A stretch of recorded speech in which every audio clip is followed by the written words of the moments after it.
What if one of the most beautiful places on Earth was hiding one of the darkest stories in the modern world? What if the softest sand, the clearest water, and the most expensive honeymoon views were covering up a country being pulled apart from the inside? Before we go deeper, do me one favor. If you like stories that uncover the truth behind the postcard, tap like, subscribe, and share this video with one person who thinks paradise is always what it seems. When most people picture the Maldives, they do not picture fear. They picture water so blue it looks edited. They picture villas floating above coral lagoons. They picture breakfast on a tray in a private pool, seaplanes landing on glassy water, and a place so calm it feels almost unreal. For millions of people around the world, the Maldives is not just a destination, it is a fantasy. It is the kind of place people save for, dream about, and use as the background for the happiest week of their lives. And that image is not fake. The beauty is real. The water is real. The luxury is real. In 2025, the Maldives welcomed a record number of tourists, and December became the biggest month in the country's tourism history. Travel money poured in at record levels too. On paper, the country looked like a success story. A tiny island nation selling sunshine to the world and winning. But that is only half the picture. Maybe not even half. Because a few hundred meters away from many of those resorts, on the islands where actual Maldivians live, there is another reality. And that reality is harder, stricter, angrier, and far more fragile than the tourists ever see. The Maldives that visitors know is a carefully protected bubble. The Maldives that citizens live in is the one that has to carry the weight of ideology, inequality, political fear, rising debt, and the consequences of a long radical shift that changed the country from the inside. That is the real story here. Not that a whole faith somehow waved a wand and destroyed paradise. That is too simple, too lazy, and too wrong. The deeper truth is more disturbing. A relaxed island society was slowly captured by hardline extremism, political manipulation, imported money, and leaders who found it useful to turn religion into a weapon. That combination did not ruin the beaches. It ruined trust. It ruined openness. It ruined safety. It ruined the future of ordinary people living behind the postcard. To understand how that happened, you have to start by understanding how strange the Maldives really is. This is a country of scattered coral islands in the Indian Ocean. Low, exposed, beautiful, and vulnerable. The nation is spread across a vast stretch of sea. Communities are separated by water. The capital is crowded. Many outer islands are small and isolated. That geography matters? Nah, because it makes the country easy to divide, easy to control, and easy to hide.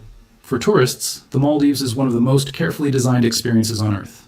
Many visitors never step onto a normal inhabited island at all. They land, transfer, reach a private resort island, and stay inside a world built for comfort. That world serves alcohol, luxury dining, beachwear, music, and total escape. It sells freedom, it sells softness, it sells silence. But on inhabited islands, the rules are different. The country's constitution ties citizenship to Islam. Public life is governed very differently from life inside resort zones. In effect, the country built two realities side by side. One reality was for foreigners paying top dollar.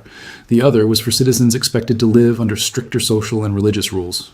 That split is one of the keys to the whole story. Because once a state gets used to running two moral systems at the same time, one for profit and one for control, it creates a dangerous contradiction. It teaches people that principles are flexible for the powerful, but rigid for everyone else. It teaches young people that money can buy exceptions, but ordinary life cannot.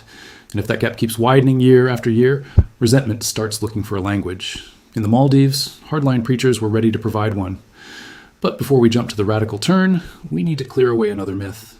The Maldives did not always look the way it looks today. Long before its modern image as a Muslim island state, the archipelago had a deep Buddhist past. Archaeological work uncovered remains of older temple structures and carvings that pointed to centuries of pre-Islamic culture. Later, the islands converted to Islam, but for a very long time, local practice was known for being blended with island life, local custom, and a softer social rhythm.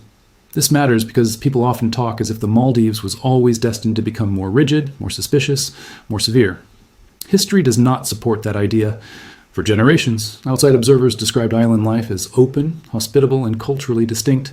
Local traditions, music, and community customs mattered. Women held visible social importance. The islands had their own pace, their own way of living their faith, and their own relationship with the wider world. So what changed? The first big answer is power. In 1978, Maumoon Abdel Gayoom came to power and stayed there for 3 decades. 30 years is a long time anywhere. In a small island state, it is enough time to reshape the mind of a country. Gayoom was educated in Islamic institutions abroad, and under his rule, the state tightened its hold over religion, public speech, and national identity. The government did not simply run the country. It increasingly claimed the authority to define correct belief inside the country. That sounds abstract, but its effects were concrete. Sermons were monitored. Education was shaped around official narratives. Religion was tied more closely to power. When rulers do that, they are not only trying to make society pious, they are making themselves harder to challenge. If political authority wraps itself in sacred language, opposition can be painted not just as disloyal, but as morally dangerous. That set the stage for a very important shift. The state wanted to monopolize religion. It wanted to be the single gatekeeper. But at the same time, it was building a tourism model that openly suspended many of those same moral rules for outsiders. That meant the government was preaching strictness while earning billions from an industry built on exemptions. To many citizens, that contradiction never disappeared. It only got bigger. And then came the second big turning point: disaster. In December 2004, the Indian Ocean tsunami smashed into the Maldives. For a country where many islands sit barely above sea level, it was a national trauma. People died. Homes were damaged or destroyed. Communities were displaced. The physical destruction was bad enough, but the political effect may have been even deeper. In moments like that, people learn very quickly who is actually there for them, who arrives first, who brings help, who listens, who acts. When the state is slow and outside networks are fast, loyalty begins to move. After the tsunami, aid and religious influence often traveled together. Charities and foreign-funded religious networks entered damaged communities with supplies, structure, and certainty. They did not only bring material help, they brought a message. In some places, that message was blunt. The disaster was a warning, a punishment, proof that society had drifted away from the true path. For traumatized people who had just seen the sea destroy their homes, that message could hit with enormous emotional force. This is how radical change often happens. Not all at once, not with one speech, not with one election. It arrives through vulnerability, through grief, through shame, through the simple human need to make suffering mean something. If a preacher shows up with food, answers, confidence, and a grand explanation for why your world was shattered, some people will listen, especially if the official state feels distant, weak, or cynical. Money accelerated all of this. New mosques, religious schools, scholarships abroad, imported literature, and newly trained teachers all helped push a more hardline interpretation into places where older local traditions had once shaped daily life. Young men from isolated or poorer communities could travel, study, return, and preach a version of Islam that felt much stricter than what their grandparents had known. Over time, the social atmosphere changed. Music became suspect in some places. Older customs were attacked as backward or sinful. Dress shifted. Public life narrowed. And if this breakdown is changing how you see the story, subscribe now, leave a wave emoji in the comments, and share this video with one person who still believes beautiful places must also be simple places. Here's the part that shocks many outsiders. The government had spent years trying to control religion from the top. But by doing that, it had also taught the public a dangerous habit. Treat religion as the final language of power. So when harder, louder, better-funded actors entered the field, the state could not easily argue against them without weakening the very system it had built. It had normalized the idea that legitimacy flows through religion. Now others wanted to claim that same legitimacy more aggressively, and they were willing to go much further. By the late 2000s and into the 2010s, the Maldives developed one of the most alarming records in the world for foreign fighter recruitment relative to its population. Analysts, researchers, and security officials repeatedly pointed to the country's outsized contribution of recruits to jihadist movements in Syria and Iraq. That is a chilling sentence to say about a nation most people associate with honeymoon photos. Think about the scale of that contradiction. On social media, the Maldives represented stillness, privacy, and romance. In security discussions, it was increasingly linked to radicalization pipelines, extremist networks, and fighters leaving for war zones. Two completely different reputations, two completely different truths. Same country. And these were not only isolated individuals acting in total secrecy. Researchers documented cases of whole families leaving, not just single young men. That matters because it shows how deep the ideological pull had become in some circles. This was not only thrill-seeking violence or gang-like recruitment. For some, it had become a total worldview, a new belonging, a new moral map, a new answer to frustration, boredom, humiliation, or spiritual hunger. Where did that appeal come from? Part of it came from inequality. The Maldives earns extraordinary money from tourism, but money alone does not protect a society. It matters where the money goes, who controls it, and who feels shut out of it. In the capital, Malé, crowds, limited space, and economic frustration shaped daily life for many people. On outer islands, young people could feel trapped by distance, weak opportunity, and a narrow future. They could see wealth around them as an image, but not touch it as a reality. They could work next to luxury without entering it. That kind of humiliation can be combustible. Part of it came from identity. If you were told for years that your society is under moral threat, that your faith is being diluted, that the outside world is corrupt, and that only purification can restore dignity, then a hardline message can start to sound heroic, especially to people who feel invisible. Extremist movements are skilled at converting private frustration into moral drama. They tell the lonely that they are chosen. They tell the bitter that they are brave. They tell the confused that they are finally seeing clearly. And part of it came from institutions failing. When schools, jobs, justice systems, families, and political leadership all leave gaps. Radical networks do not have to build a perfect society. They only have to look more certain than the alternatives. That is often enough. The result was not just an abstract threat. It spilled into violence at home, too. In 2007, a bomb exploded in Sultan Park in Malé, injuring foreign tourists. That attack mattered for two reasons. First, it showed that the extremist problem was no longer hidden at the edges. Second, it targeted the very nerve center of the country's economy, hurt the tourist image, and you threatened the machine. But even then, the instinct of the system was not full transparency. It was containment, protect the brand, calm the travel market, make sure the postcard survives. That impulse makes sense in a narrow economic way. Yet it also creates a terrible long-term problem. If image becomes more important than truth, the disease spreads. Around the same time, the Maldives briefly seemed ready to choose another path. In 2008, after decades of strongman rule, the country held a competitive presidential election.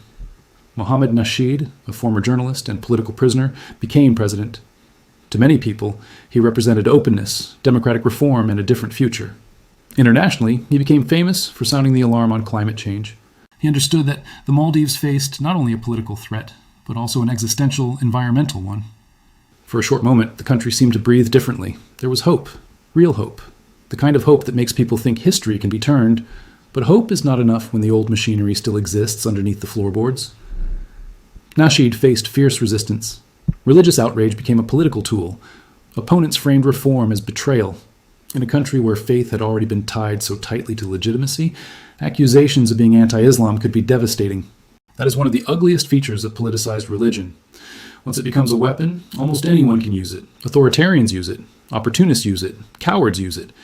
And the target is not only one leader. The target is the possibility of normal democratic disagreement.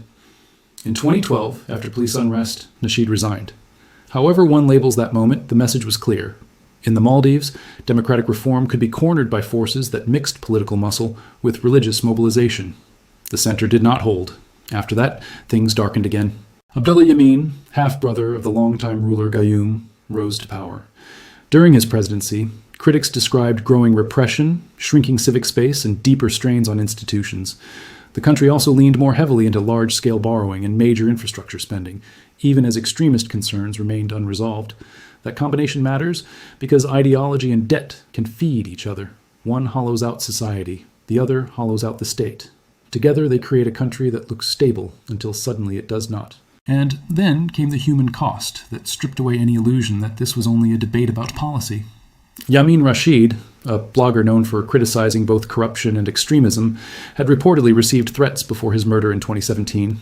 He was stabbed to death in the stairwell of his apartment building. Try to sit with that for a second. A young man speaks, jokes, criticizes, warns, and ends up bleeding out in the place where he should have been safest. Not in a war zone, not on a battlefield, in his own building. That is what radical intimidation looks like. It tells everyone else exactly what silence is worth. A few years later, in 2021, Nasheed was severely injured in a bomb attack. The former president survived, but only just. Again, think about the symbolism. A man once celebrated around the world as the face of an open Maldives was nearly killed outside his front door. The postcard kept selling serenity. The country kept living something else. Quick pause before we go further. If you want more stories where glossy images hide dangerous realities, save this video. Hit like, subscribe, and share it now before the algorithm buries it under beach clips and travel reels. By this point, we can see the structure more clearly. The problem was never only extremism in isolation. It was the marriage of extremism with a divided economy, a fragile political system, and leaders who chose short-term control. Tourism made the contradiction sustainable for years. As long as foreigners kept arriving, the country could keep performing paradise. This is one of the most unsettling things about the Maldives story. Collapse does not always look like smoke and rubble. Sometimes collapse looks like full hotels, smiling staff, and record revenue. Sometimes the warning sign is not visible failure. It is successful concealment. That is why the debt story matters so much. The Maldives borrowed heavily for development, much of it while assuming tourism income would save the system. But dependence can become a trap. If one industry dominates national life, then everything rests on the continued health of that industry. Creditors notice, rating agencies notice, markets notice. And when debts stack up, the language of paradise meets mathematics. By 2024, investors and analysts were openly warning about the Maldives' financing risks. Reports pointed to rising debt, shrinking reserve comfort, and a major sukuk payment due in 2026. For a country so dependent on external stability, that was a flashing red light. It meant the beautiful image was now carrying not only ideological strain, but serious financial vulnerability too. Here's the brutal irony. The nation-breaking tourism records was facing deep anxiety about its debt obligations. In other words, paradise was profitable but not secure. Money was coming in, but resilience was not being built. A country can look rich from the air and still be fragile at its core. And when fragility deepens, politics gets even harsher. One more thing. If you want videos that go past the headline, subscribe, like, and share with someone who loves hidden truths. Recent years have brought more tensions, more pressure on journalists, and more battles over power and trust. The environmental threat has not gone away. The radical legacy has not gone away. The economic strain has not gone away. The split between the tourist nation and the citizen nation has not gone away. All these layers now sit on top of each other. That is what makes the Maldives story so haunting. It is not one tragedy, it is several tragedies woven together. It is the tragedy of a place so beautiful that the world does not want to look past its beauty. It is the tragedy of a society that once had a softer rhythm and then watched imported certainty replace it. It is the tragedy of leaders who discovered that religion can be used to control populations. It is the tragedy of young men searching for purpose and finding extremism instead. Critics who spoke up paid with blood. It is the tragedy of a democratic opening that was too shallow to survive the forces circling around it. And it is the tragedy of an economy so good at selling escape that it helped hide the emergency from the world. If you want to understand the emotional core of this story, imagine growing up in the Maldives as a citizen. You see the images the world sees. You know your home is considered one of the most beautiful countries on earth. You know strangers spend fortunes to visit what you see every day. And yet your life may be crowded and controlled. You may feel that your country's image belongs more to outsiders than to you. That creates a psychic split, a sense that the place everyone celebrates is not the place you're living in. That wound matters, because when people feel dispossessed, they become vulnerable to anyone offering purity, dignity, or belonging. The recruiters understood that. The politicians understood that. The elite business interests benefited from ignoring that. And the world, frankly, preferred not to understand it at all. There is also a warning here that goes far beyond the Maldives. When a nation builds its economy on a carefully separated fantasy, it can become very good at hiding its own pain. The resort is not just a business model, it is a wall. It keeps the guest comfortable and the citizen invisible. It turns contradiction into scenery. It lets the outside world consume the image without meeting the cost. That does not mean tourism is evil, and it does not mean faith is the enemy. It means systems become dangerous with exclusion. It means societies break when leaders reward obedience over honesty. Extremism grows best where dignity is thin. And this is where we need to say something clearly. This destruction was not caused by ordinary believers. It was caused by hardline extremism, political abuse, imported influence, and a state that managed appearances over foundations. If you blur that distinction, you miss the lesson and hand extremists the power to define an entire faith through violence. The Maldives still has choices left. This is not a finished story. People are still fighting for openness and accountability. There are still citizens who remember a different social spirit and want the country to belong to its people again. But recovery will require honesty, and honesty is exactly what systems like this tend to resist. It will require admitting that image management is not the same as stability and refusing to let faith be used as a hammer. It will require creating opportunities strong enough to compete with the emotional pull of extremism. Justice must be visible. It will require building institutions that can outlast personalities and closing the moral distance between the two nations. Because as long as those two Maldives remain separate, the deeper sickness can survive. You can wait and smile for the camera. So was paradise destroyed? Not in the simple way people like to package it. The sea is still blue. The reefs still glow. Couples still arrive in white clothes and take photos at sunset. The beauty did not vanish. What was damaged was something less visible and far more important. A social fabric, a tradition of ease, a sense of trust, a space for dissent, a belief that the future could be wider than fear. That is what was taken apart, piece by piece, by power pretending to be piety, by money pretending to be guidance, by politics pretending to be faith, by luxury pretending to be success, by silence pretending to be peace. That is why the Maldives story hits so hard, because it forces us to ask an uncomfortable question. How many other places are also living this split life? How many countries are selling beauty while something darker is reorganizing underneath? Governments survive by hiding reality. The next collapse rarely announces itself. It whispers. It hides behind profit. It uses old words in new ways. It grows in the gap between image and truth. If no one looks at that gap, it keeps getting wider. The Maldives is still one of the most beautiful places on earth. That is true. It is also a warning that beauty is camouflage. If the country ever wants to become whole again, then the postcard will have to stop being a shield. The world will have to see the full picture, and the people must be allowed to shape a future stronger than fear. Because in the end, the real loss was never what visitors might miss on vacation. The real loss was what ordinary Maldivians were forced to live through while the rest of the world kept calling it heaven.